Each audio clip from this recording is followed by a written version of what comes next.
This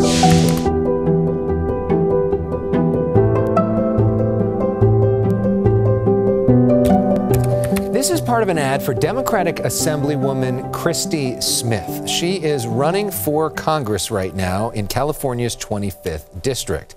She's running against Mike Garcia, former Navy fighter pilot and executive at Raytheon. Polls show that this race is close. They're running to replace Katie Hill, who resigned from that seat after a scandal. Election day is technically May 12th, but the election is almost completely vote by mail due to the coronavirus. Joining us now is Assemblywoman Christy Smith. Thanks so much. Welcome to The Issue Is for the first time. Thanks for having me, Elex. Let's talk more about running in the time of coronavirus in a second, because you're sort of a guinea pig for what the rest of the state is going to be doing. But first, because every race is a contrast, the most important differential between you and Mike Garcia.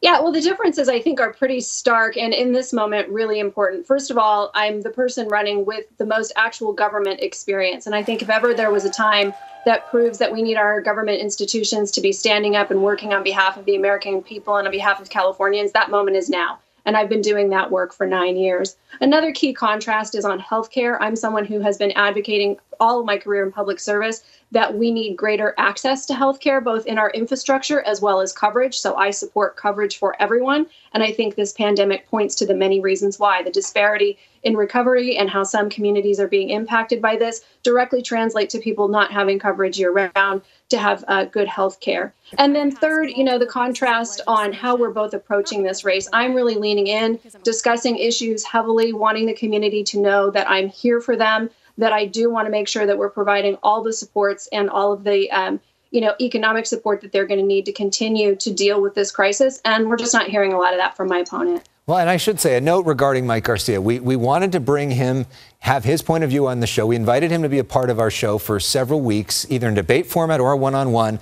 We offered him to do a Zoom from his time and place that worked for him. His team said that he didn't have any time in his schedule to do anything with us. So that's why we're not hearing his point of view for this. But this race has really become sort of a national proxy fight. You got Donald Trump, the president, endorsing Garcia. This week you have Hillary Clinton endorsing you, because this is the big race happening right now in the country.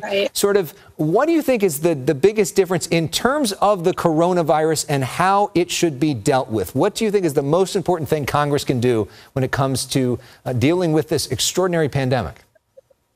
Well, we know that Congress is going to continue to need to pass economic supports for the business community, for individuals. But the other thing that I want to see Congress do next is also focus on what more we can do from the legislative perspective about getting a national testing regime and a public health system in place in order for us to do the kind of healthcare infrastructure we're going to need to get our economy back on track. And that means a testing system where everybody can get tested, that we've got protocols for how often people need to be tested until we have those serology, those antibody tests in place for everybody, and or a vaccine.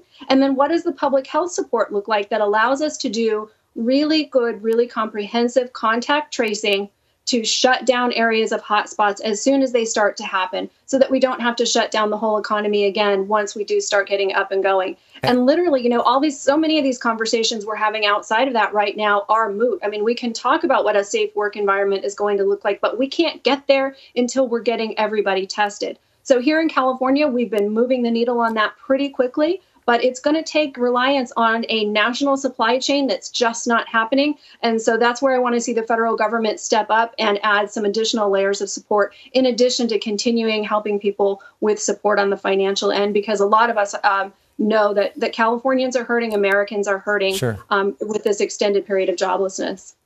You're also a member of the Assembly. Do you think the governor's overreaching on the issue of beaches?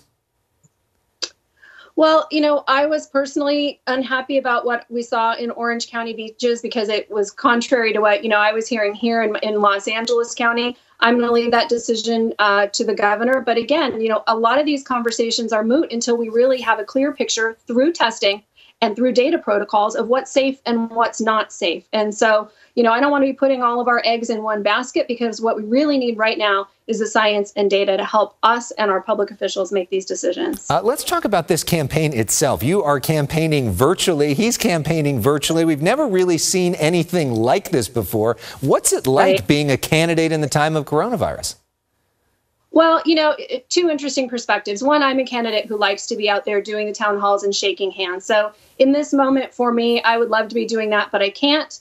But then the other thing is that what I'm so grateful for is that my campaign and my volunteers have embraced this moment, not only from the perspective of how we can do this to win this race, but how we can reach out to people in our community who have been staying safe at home in place for quite some time and may need access to really important resources. So we've got that available to them when our callers call about the election. We're also connecting people with where their nearest food bank is or what the domestic violence hotlines are. And so, we're seeing this as a challenge, but as an opportunity to be a supportive part of the community as well. All right. Well, we like to play music on this show. I don't know if you're a Parks and Recs fan or not. I occasionally get compared to Leslie Knope, so I guess so. Okay, so this is for you. They actually played some music this week. They had a special show via Zoom with all of them. Leslie Knope singing, the whole cast singing together this week, raising money for those in need right now.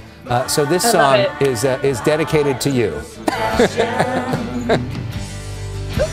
Your 5,000 candles in the wind. Our thanks to you, Assemblywoman Christy Smith, and best of luck to you in the race going forward. Thank you, Elex. Appreciate your time. All right. Spread your wings and fly. Spread your wings and fly.